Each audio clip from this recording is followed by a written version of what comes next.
journey beyond imposter syndrome. This is where I invite you into a space where high achievers and spiritual leaders converge to redefine success and self-worth. By sharing transformative stories and engaging with thought leaders, this podcast serves as a roadmap for navigating the complexities of imposter syndrome. It's an intimate look into overcoming personal barriers tailored for those who value wisdom, leadership, and intuition in business and life. Join me at the Humble Warrior Podcast with Alani Bankhead. Welcome to the podcast, you guys. I am so glad we've finally reached the end of the Energy Leadership Index. Today, we're going to be talking about the advantages and disadvantages of level 7 emotion, which is absolute passion. And so we've been doing this whole series. We've had 6 other episodes talking about each individual emotion and how that results in you creating the life that you do or don't want. And this one is going to be really unique because level 7, so passion emotion, is the absolute highest level of emotional output possible. This is characterized by completely objective thinking, non-judgment, fearlessness, and it's very different from the others in the sense that you can sustain the other ones, but this is more of a state where you tap into it on occasion, but you can't stay there permanently. It's like a flow state, right? So if you guys have ever experienced a runner's high, or you've done, for me, it's puzzles. When I do puzzles, I feel like only 15 minutes have passed, but 4 or 5 hours may have passed, and it just surprises you, right? Runner's high, for those who haven't experienced it, is when you're running and let's say you're on mile 5, 6, 7, 8, and you should be tired, you should want to quit, but something happens in the biology where the brain and the body start to just effortlessly run, and your brain is saying, this makes no sense. I feel like I can run forever. It feels amazing. Like this feels so good. I don't want to stop, right? And logically, you know that it doesn't jive, but that's an example of absolute passion, okay? And with that being said, before I continue, I want to go back and do a quick recap. You guys can absolutely go back and listen to all of the levels 1 through 6 emotions, but just quick recap. So level 1, victim emotion, the core thought around that is, I never win, ever. This is our victim emotion. And I want to emphasize that there are advantages and disadvantages to all of these. There's no good or bad, unlike whatever society tries to tell us about it. So level 1, victim, I never win. Level 2, anger, says I win, you lose. This is our control emotion.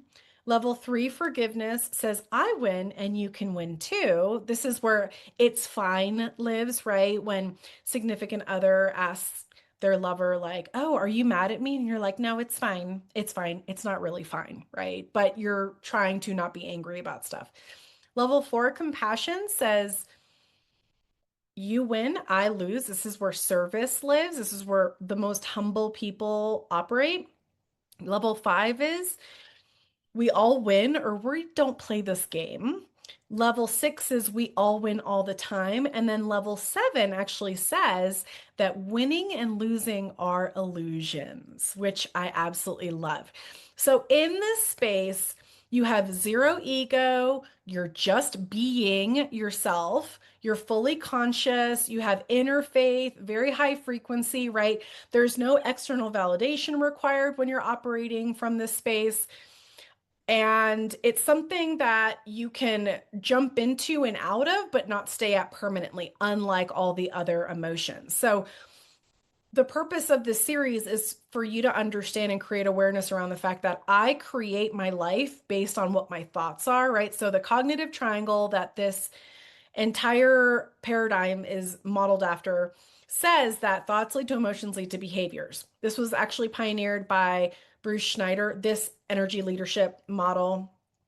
And there's a whole assessment. It's kind of like a disc or an enneagram. It tells you what your emotional output is. And I love using it because it helps us uncover the subconscious thoughts that are driving the behaviors that you don't want. Okay. So in this space, we can create, observe, and experience all of life at the same time. Anxiety, fear, self-doubt, those are rooted in the past, right? The belief that whatever pain existed in the past comes into your present because you're thinking about it. And then in the future, anxiety is created because you think about possibilities of bad outcomes that actually most of the time don't happen, right? And so when we talk about where fear resides, it's usually in the past or the present, usually not in the future, right? Unless there's a fire, a shootout, a saber-toothed tiger coming after you, in which case fear is appropriate to keep you alive.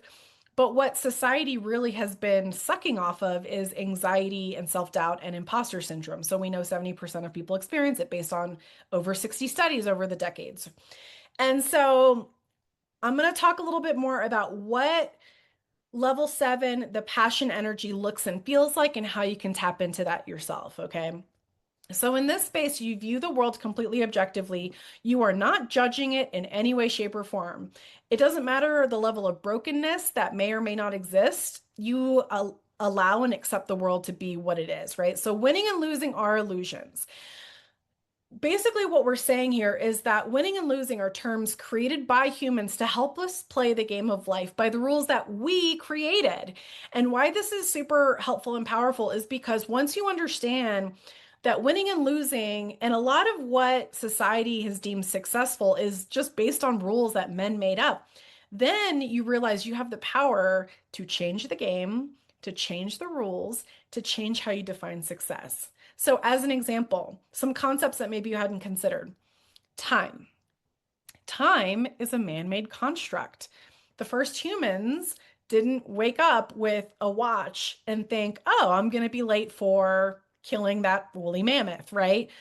Time is something that we created to help us understand the passage of nature. So, the leaves on the trees changing. We know that fall happens when the leaves turn orange and yellow and beautiful red and all that stuff, right? We know that it's winter when there's snow on the ground and there's no leaves on the trees. And so we ascribed time to this concept so that we would have a uniformed way of identifying the passage of time in our own terms.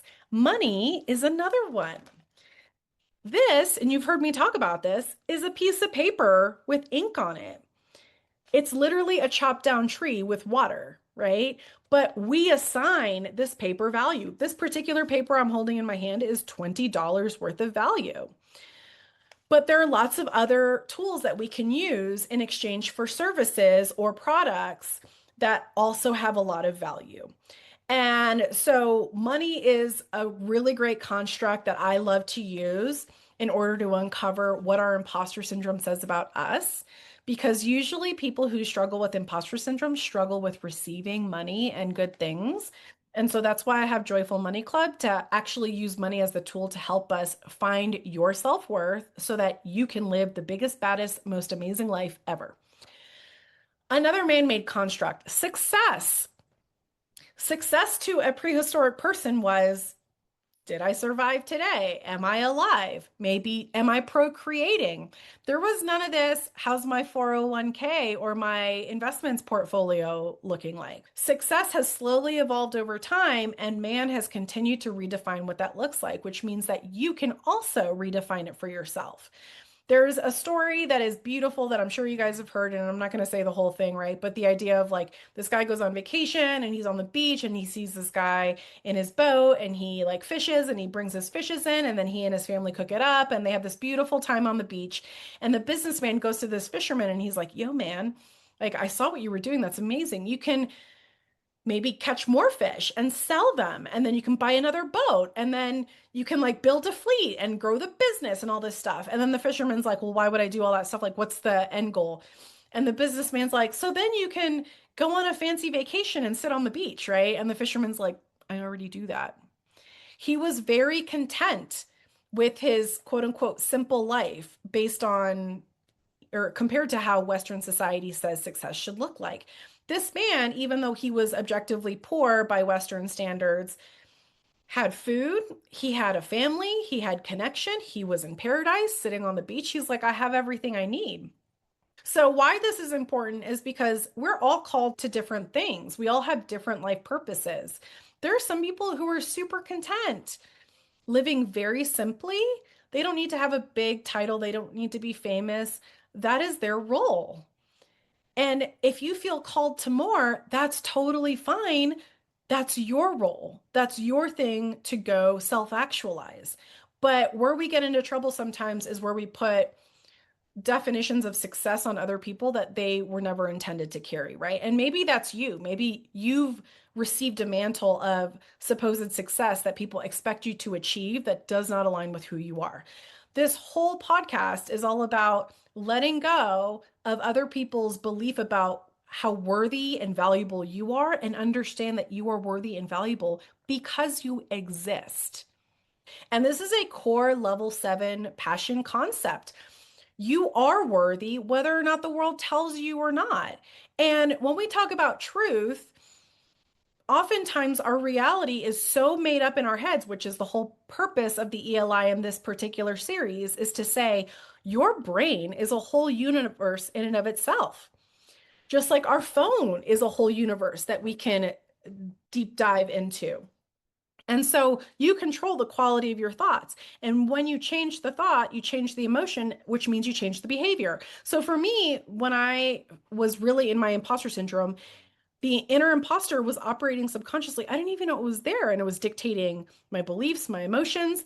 And we know that people who experience self-doubt and that level of fear are going to overwork to prove that they're valuable. Okay.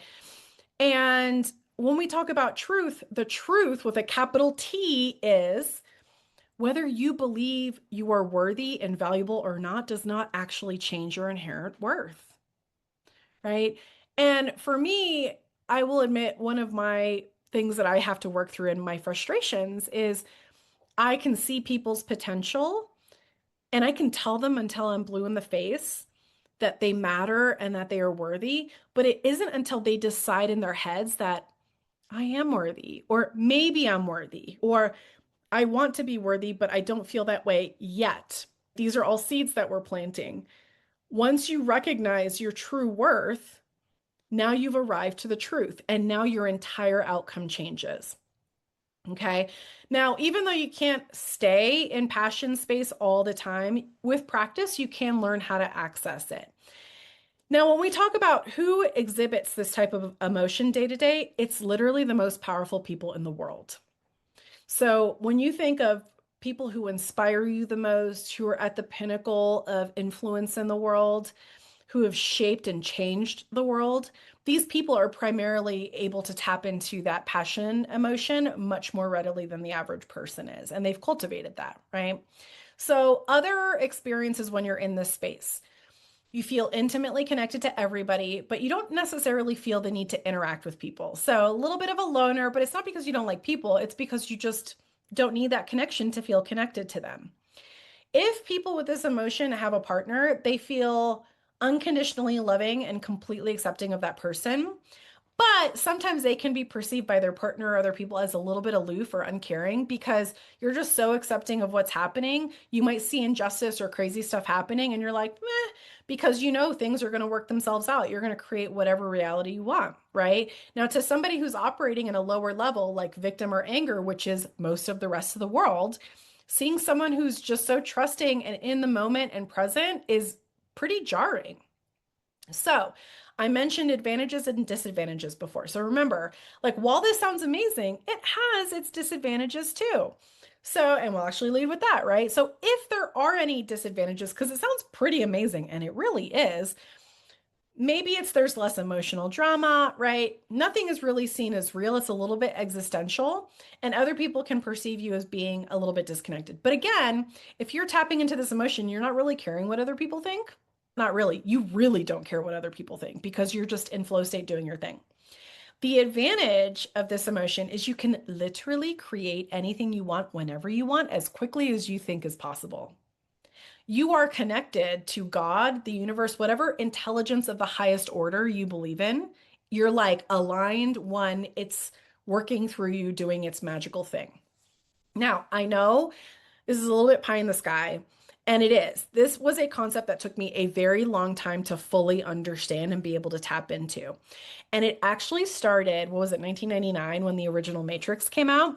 There's this scene from that movie that I pondered for like 20 years before I understood it. And it was actually this text, this work that I was doing that finally helped me understand the scene. So if you guys remember or have seen the movie The Matrix with Keanu Reeves, the original one, there's a scene where Keanu goes to the Oracle's house. And while he's waiting to meet with the Oracle, he meets a kid who, like, very like Zen-like Buddhist, like bald kid. This kid is holding a spoon, and the spoon appears to be bending with his, like, just using his mind to do it. And so they have this dialogue, and Keanu Reeves is like, "How are you doing that?" And the kid says, "In order to bend the spoon, you must bend yourself. So see your reflection in the spoon and then bend yourself in the spoon." And in a split second, you see Keanu receive this truth that he needs to bend his reflection in the spoon in order for the physical spoon to bend, right? But then the child says, "And then you'll arrive to the truth." And Keanu's like, "What's that truth?" And the kid says, "There is no spoon." So if we look at what science says, there's a lot of new research that talks about everything around us is light, just like the Matrix. So this laptop that I'm working on, this desk, this coffee mug that I have, this is all light, but the light is all operating in different frequencies. So to me, this looks like a cup. This looks like a laptop. This looks and feels like a desk. They have different textures, right? It's all light. So all that to say that when we talk about the potential of an actual matrix that we're living in, now we're heading into really existential territory of like, well, what is real and what is the world? And the reality is that even the light coming into your eyes gets processed by your brain. So it's your brain that is processing what's happening outside of you in a way that you can understand. All right. And so I know, stay with me because I know this is super pie in the sky. But when we go back to that Matrix scene and the kid says there is no spoon, that's ultimately what allows Keanu to bend the spoon is he realizes this spoon is not real. I can make it whatever I want it to be. And I'm choosing to bend this spoon with my brain because I can bend it because my brain is that powerful. And so he does. And so people with a lot of level 7 passion emotion are the manifestors, for lack of a better term. These are outliers in society. They operate very differently from the average person. They have very deep thoughts and prompts around what they're here to do. I talk about Steve Jobs quite a bit because he's such a great example of this, right? This dude changed the world when he told people he was going to put a computer in everybody's pocket. And people thought he was crazy. And yet here we are. Everybody has a computer in their pocket. Some of them have them on their wrists or in other places, right? They're probably going to get implanted in our brain at some point. But the point is that now Steve Jobs, even though he was a high level thinker, he didn't just live pie in the sky. The point is, you can learn how to tap into every emotion at will. And Steve Jobs is widely known as having been a control freak, kind of a dick, which means he tapped into his level 2, that anger, right? That control mechanism. But when you talk to people who worked for him or you read books or accounts of people who worked for him, they say things like, "We did the very best possible product we could and it wasn't good enough." He kept kicking it back and telling us to make it better. And we were so frustrated and it was angering and all, like it was not fun working for him. But you also hear those same people say, "But what we created was so inspiring and it pushed me beyond my limits and it's magical," right? And people work for bosses like that because they want to self-actualize. They know that Steve had the chops and the vision to push them to be the highest peak performer and self-actualize into the best version of themselves. All right. If you're wondering, am I the kind of person that can manifest this type of energy? There are 5 things I want you to consider. Is this you? Number 1, you see things before they exist. This is what we call a visionary. So if you've ever been in a situation at the office or elsewhere where you're like, "Oh my gosh, we need to create this solution." And people tell you that doesn't make any sense, or they fight you, or they think you're crazy, they don't see it. And you're confused because you're like, "How do you not see it? This is so obvious. Like all the steps to get there are easy. We just have to work together, or whatever it might be, in order to make that magic happen," right? And so that indicates to us your ability to see things before they exist. Same thing with architects are great examples. They can create buildings from nothing. They have to see it in their brain. And as soon as they decide, I'm an architect, I can create this thing and make it an actual building, they do so. And so I'm here to tell you, you can do the same thing with your life, with your career, with whatever you want. All right. So if you resonate with this idea that you're like, oh my gosh, I am the person in the office that has ideas and people don't get it a lot of times, like it's an indicator that this is a type of energy that you naturally can kind of tap into. Number two, you move with clear intent. You already know what is and isn't in alignment with your focus. You understand exactly where you're going, and anything outside of that, you ignore or blow off. My life purpose is to protect and uplift life. Anything outside of that, I don't care. Not my thing. And I move with intent towards that every single day. It's a strategy, right?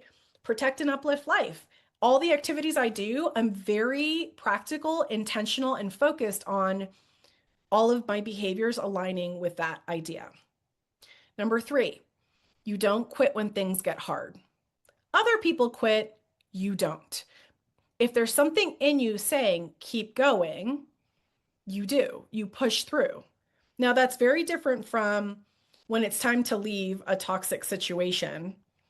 In that case, your body, there's something deep down saying, it's time to go. This is not the right place for you. And maybe a lot of you counter that intuition and say, no, I should stick it out. Quitters never prosper, blah, blah, blah.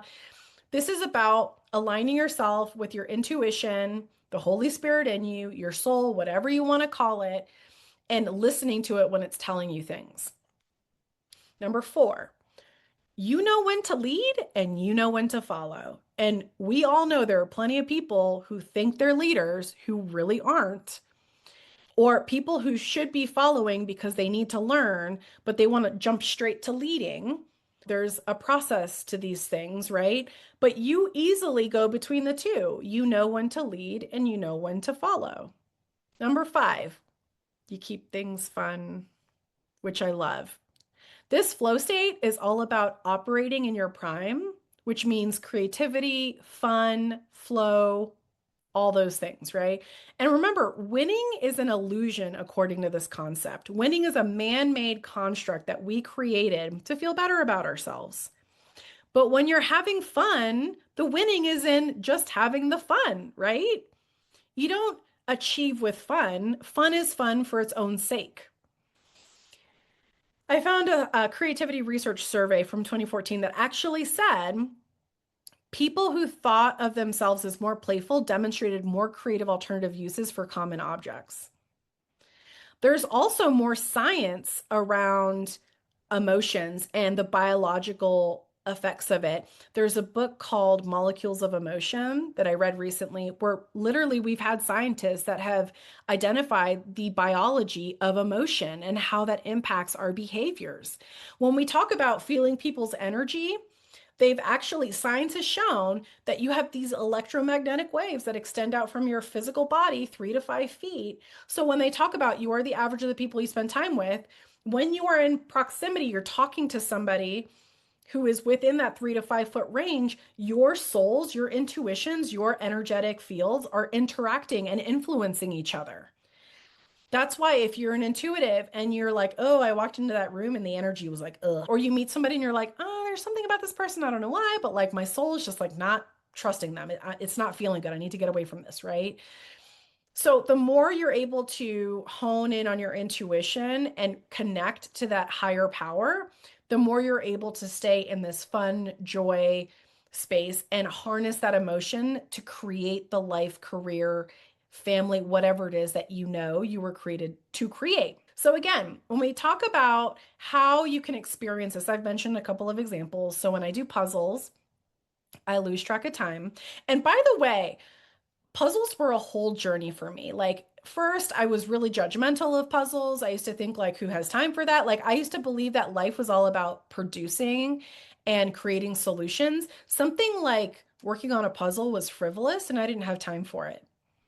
So super judged it. But then something in my intuition one year was like, you should do a puzzle.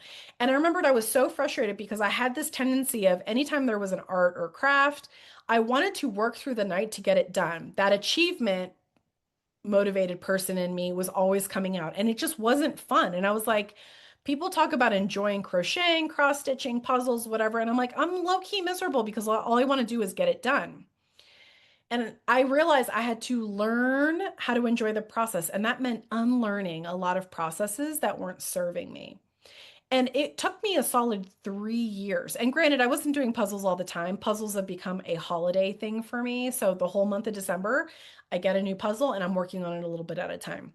But I had to learn how to change my thoughts, right? So when I would first sit down at the puzzle and I'd be like, this is annoying, I want this done, I'd have to remind myself, you're here to learn how to be more present. It's not about finishing it, it's about enjoying the process. Like, how is it that people enjoy puzzles? And I would experiment with different thoughts on what that looked like. And then finally getting to the point where I'm like, oh my gosh, I love the puzzle. Like, I would get my little habit in the mornings in December. I would go, I'd have my breakfast, have my coffee, and then I'd go sit down for a couple of minutes and just work on some puzzle pieces. If I'm walking by to get some water, put a little couple puzzle pieces down. It was fun, and I started to learn how to enjoy the process, that it was in the being, it was in the colors, it was in the challenge. It had nothing to do with finishing the puzzle. It was about the fun I was having, right? Other ways you naturally tap into this. When you are talking or playing with someone else and time passes by super fast, right? So when you're spending time with your friends and man, the hours just fly by, right? You are in flow state. You're tapping into this passion. You have ultimate connection. There's no judgment. You're just spending time and being, right? I have this with my therapist too, because we're just stream of consciousness. We're allowing ourselves to be. That hour in therapy just flies by. Same thing with my coaches. Oh my gosh, it goes by so fast because I'm having fun, because I'm aligned, because I'm where I'm supposed to be, because I'm letting myself just be. And then you're like, oh my gosh, Alani, how do I do this?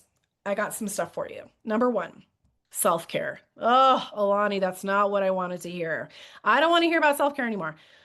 Guys, if you are experiencing imposter syndrome, and if you have chronically experienced imposter syndrome, on some level, you are in fight or flight mode. You're experiencing a trauma response. So for me, hypervigilance was one of them, right? So hypervigilance traditionally is like you're constantly on guard and like what's going on and what's behind me, right? As law enforcement and as military, you're taught to always scan the environment for threats.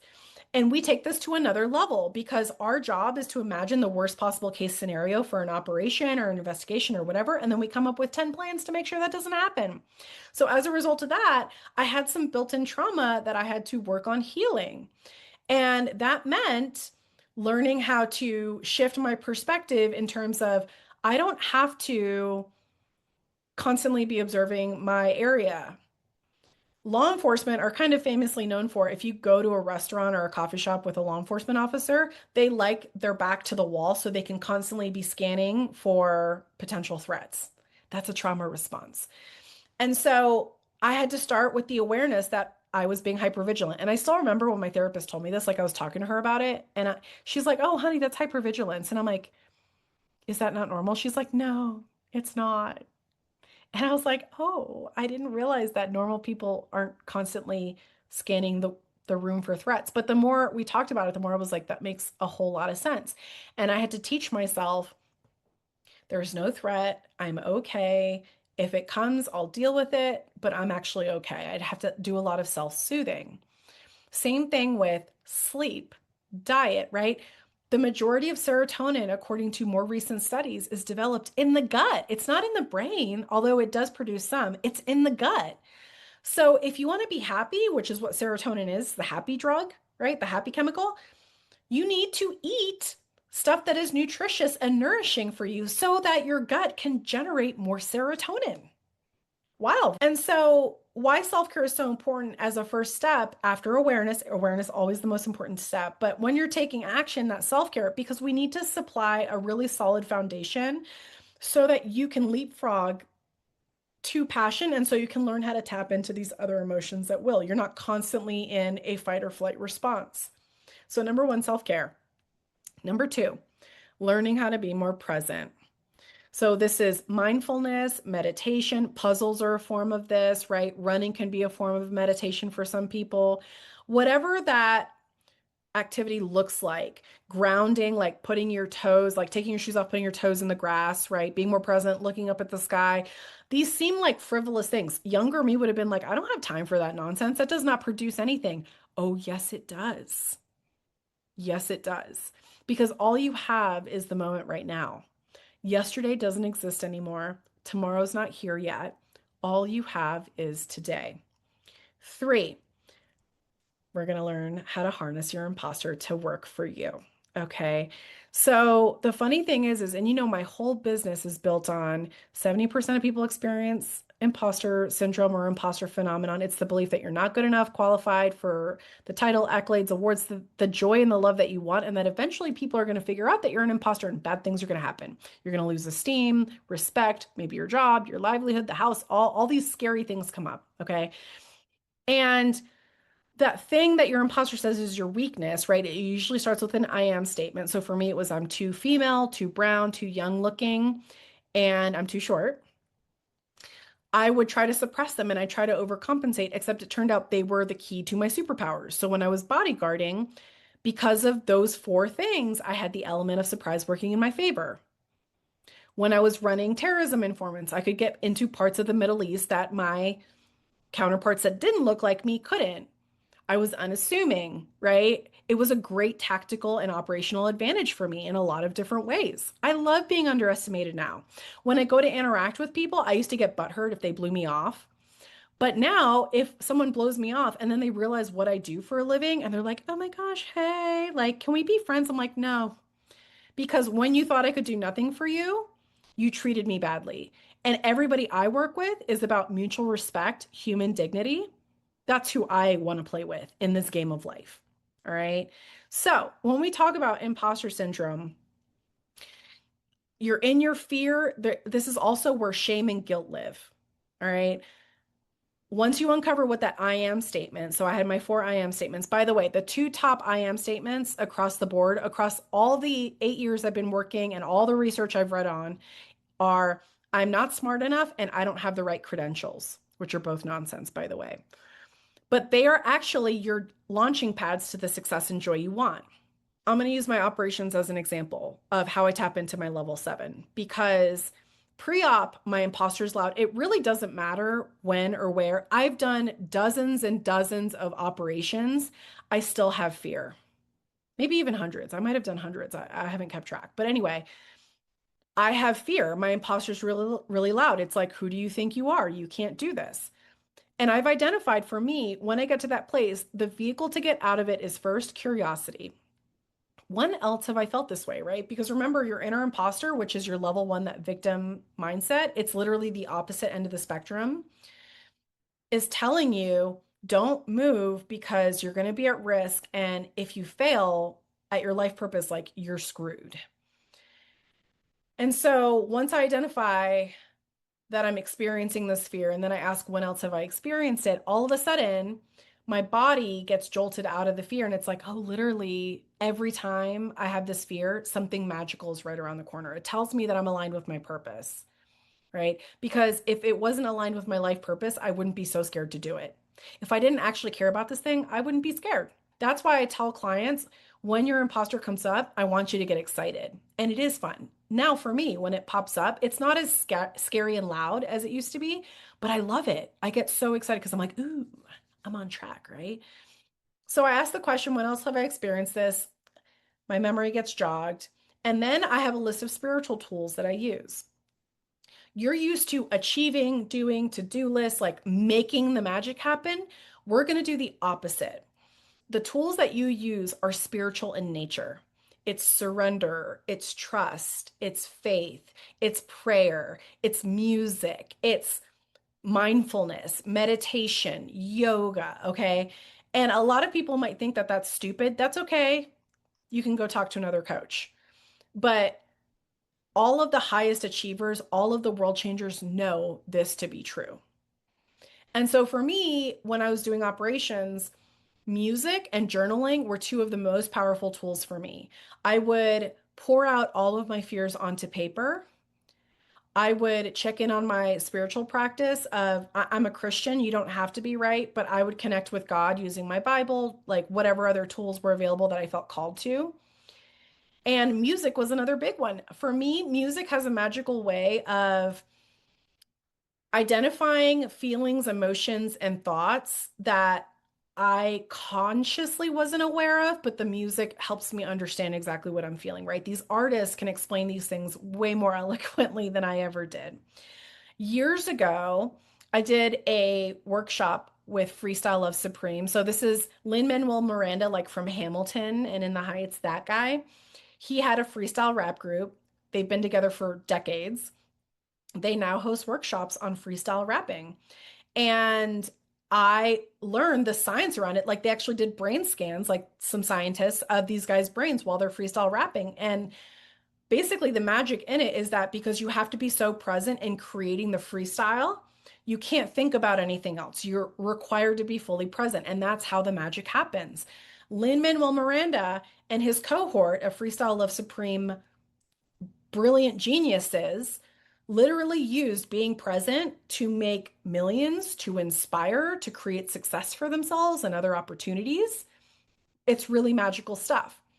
And so, music for me is one of the most powerful practices in getting me to tap into that flow state. And honestly, I wish I could tell you that I had an exact process, but something happens when I do these spiritual practices.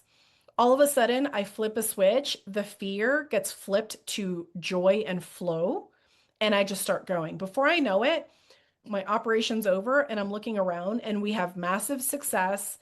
We've done all kinds of crazy, amazing things. And I'm just like, wow, when did that happen? Like the time went by super fast, even though we're working 16, 18 hours a day, 2, 3, 4 in the morning, craziness. And the reality is, when people ask me about the success I've had, because in terms of prosecutions and arrests and protecting kids and other vulnerable people, my resume is impressive on paper. But when people ask me how I did it, I tell them I can't take credit because really it was God that did it through me because I was too chicken shit and too scared to do it myself. I had to surrender. I had to pray about it. I had to journal. I had to go to my music. I was scared. But the whole point is, when I tell people, I was scared and I connected to my higher power, and that's how the magic happened. It gives them permission to explore what does their spirituality look like, right? Who else inspires me? What parts of them do I want to emulate and carry with me? What parts of them do I want to teach myself how to tap into? And then you can create your own magical formula. All right. Same thing goes for money. Okay. When it comes to money, remember the core thought around level 7 passion emotion is winning and losing are illusions. And so that means money is also an illusion. We already talked about money is just paper. We're the ones who give it value. It's an illusion, which means when it comes to money, if you're tapping into this emotion for finances, the core thought is money comes to me when I need it and it goes when I don't. My relationship with money has changed so much since I started doing this work. Literally now, when I have revenue or income coming in, as I'm doing our family's finances, I will ask the money. I'll be like, hey, where do you want to go? And there is a percentage of, I tithe. So there's a 10% of the money that I make that goes to causes that I feel led to give to. And literally, I'll be like, hey, money, hey, sometimes it's $50. Hey, $5,000, whatever the amount is. Where do you want to go? And I'll sit and I'll meditate on it and I'll get a download. And it might be Free to Fly, which is an amazing nonprofit, or it might be a church, or it might be a trafficking survivor, or it might be a family member, or I just trust that God, my intuition are going to align and I'm going to know where to send the money. Even though sometimes in my body, when I first started, I'm like, oh, this feels uncomfortable, right? But like, this was me practicing getting into flow state, knowing that the money's going to come to me when I need it and it's going to go when I don't. And guys, the feedback I've gotten from people who were like, oh my gosh, the money that you sent, you have no idea how timely it was. And it's just very gracious confirmation. I'm super thankful when I get it. I don't always get it. Sometimes we anonymously give that money, depending on the guidance that we get. But the reality is that I know that God is using all of the tools at his disposal to get resources to the people that need them. And I hope that you're trusting today that God is going to provide for you as well. So, trusting that it's going to come is part of this level 7 passion process. There are people, I'm sure you've seen stories online of millionaires or billionaires that lose everything and they're like, meh, I'll make it back. Right? The average person is like, you had millions and billions at one point and now you don't, and you think you're just going to make it back again? Yes, because they're tapping into this emotion because they know they can create whatever outcome they want, and they do. Spiritual belief system. Who made the money? Who made the time? These are two big questions for you to ask yourself as you're exploring this, right? We talk about spirituality a lot, or you can call it the metaphysical. I'm very sensitive about respecting people's spiritual boundaries because I struggled with my spirituality a lot. I was raised in the church. I left the church for about 10 years because I was pissed off and I did not like the way Christians were treating each other or us. I felt very ignored and separate and othered in those groups. And I had to completely burn it down and reconnect with God at a later time when I was ready and figure out, like, who are you and how am I supposed to interact with you? And that takes time. So if you don't understand who made this money, where did it come from, why is it here, and time, and you, and success, and your work, like, to me, all of that comes from God. Like, my belief system says that God created me because God loves me and God had a purpose for me. And my job is to do that purpose. And the crazy awesome part is that my belief system, the Bible says that you can't fail at your mission. And imagine if you knew in your bones that you couldn't fail, what would you do? That's what this level 7 passion emotion is. Even Jesus, if you're a follower of Jesus, Jesus tapped into every single emotion. Level 1, Jesus cried tears of blood when he was getting ready to go to the crucifixion. He begged God. He was like, take the cup away from me, God, please. He's like, God, this sucks. I don't want to do this. Please help me. And that happened so that we would have an example in what feeling sorry for ourselves and victimhood looks like. But even though he felt victimy, he said, but God, your will be done. He's like, please take this away. But if you want me to do this, I will do it. Same thing with, there are two recorded places in the Bible where Jesus cried. Do you really think that Jesus had to cry? I mean, he's God. He knows what's going to happen, right? He knows that he's going to raise Lazarus from the dead. So why do you think he cried on his way to go see his dead brother? I think it was for us to see that he was a human. And there are times to cry because there's sad stuff that happens in the world, right? Level 2, anger. Jesus flipped over tables, also two examples in the Bible. He got pissed. He did not like the Pharisees, the contempt that he had for them because they were legalistic and not actual good examples to people. He did not like them. He would get pissed when people were abusing the temple. Okay. Level 3, forgiveness. Obviously, he's on the crucifix. Forgive them, Lord. They know not what they do, because they didn't. And he understood that, right? Forgiveness was not necessarily even for anybody in particular. It was the right thing to do to discharge anger, to love on other people, right? That same people who were killing him, he's like, I forgive you. God, please forgive them. They don't know what they're doing. They don't understand. Level 4, compassion, feeding the 5,000, healing the blind, healing the lame. Jesus didn't have to do that, but he loves people, and so he did. Another great biblical example of this is the Good Samaritan, right? The Good Samaritan, the story goes, there's a guy who is injured on the side of the road, and all these people walk past him. They don't help him. But this guy's sworn enemy, the Samaritan, walks by. Their villages like hate each other. And this Samaritan, who we don't know what his name is, takes pity on him and he takes care of him and he binds up his wounds, and then he takes him to an inn. He gives some money to the innkeeper. He's like, hey man, take care of this guy. When I come back around, if he owes anything, I'll pay it. That's compassion. That Samaritan received nothing for the love that he gave. Level 5, peace emotion. We all win or we don't play, right? When it comes to the Bible, we know fruits of the Spirit: love, joy, peace, patience, kindness, goodness. We know that when we experience peace, we are on the right track. If you've been through a crazy situation, but you can acknowledge like, man, I should have been really worried, but I had peace about it. It was kind of crazy, right? Peace that transcends all understanding. Joy emotion. Jesus certainly experienced joy at achieving his ultimate purpose, right? Which was coming to save all of mankind. If you believe that, I believe that. And the absolute passion part, which is Jesus transcends everything. He is omnipresent, right? Past, present, future. Like Jesus and God are here for all of that stuff. And that's so pie in the sky you don't understand, but it's true, or at least I choose to believe that's true. Okay.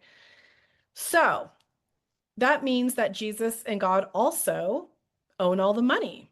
They can create more money, right? Look at Solomon in the Bible. He's a great example of Solomon could have had anything. God said, I'll give you whatever you want. What do you want? Solomon asked for wisdom. He didn't ask for money. He didn't ask for power. He asked for wisdom. As a result, not only did he get wisdom, he became the richest man ever to have existed because God was like, oh, that's who the money's going to. So, honey, when you say, like, I need, I want, I lack, what you're saying is you don't trust that the God of the universe is going to bring the abundance your way that he already promised for you. Okay. So, bringing it back, this closes our series on the different emotions and how you can harness them. I hope this was helpful for you guys. If you want to learn more, we are doing Joyful Money Club. The registration is open. We meet the last Wednesday of every month, which is 7 to 8:30 p.m. Eastern time for our United States cohort, and then 1 to 2:30 p.m. Greenwich Mean Time for our European clients. If you sign up now, Wednesday, September 24th is going to be your first meeting, and we're going to be focusing on how you can harness your self-worth to help your net worth through Christmas. Because we all know oftentimes we're spending money to prove to people how important we are and how worthy we are and how we love them. But if we overdo them, there's all kinds of like self-worth and worthiness stuff happening underneath. So money is a tool that we use to uncover those subconscious thoughts that are not serving us so we can replace them. So we want you to get to January 1st feeling super amazing, energized with not a broke bank account. Okay. Additionally, if you want to learn more about how to harness your imposter to work for you, you can check out my best-selling book, The Least of Us, How Your Imposter Syndrome Points to Your Greatest Power, available at all major book retailers. Until next time, humble warriors, the world needs who you were made to be. Thank you so much for joining me on this journey to uncover how you can harness your imposter syndrome to work for you. Love you. I'm proud of you. Talk soon.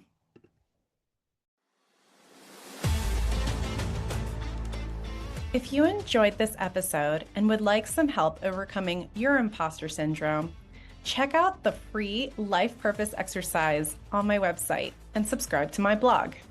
If you already know what your life purpose is and are ready to crush or harness your imposter syndrome, then you're going to love my best-selling book, The Least of Us, How Your Weakness Points to Your Greatest Power, available on Amazon and all major book retailers. Or you can hit me up at Alani at mightysparrowcoaching.com to discuss private coaching or corporate and government training. That's ALANI at mightysparrowcoaching.com. Listen, there's only ever been one you, and there will only ever be one you. And you have a specific gift to give that the world desperately needs. Don't let your self-doubt be the thing preventing you from living your most joyful and impactful life. Until next time, I'm always cheering you on.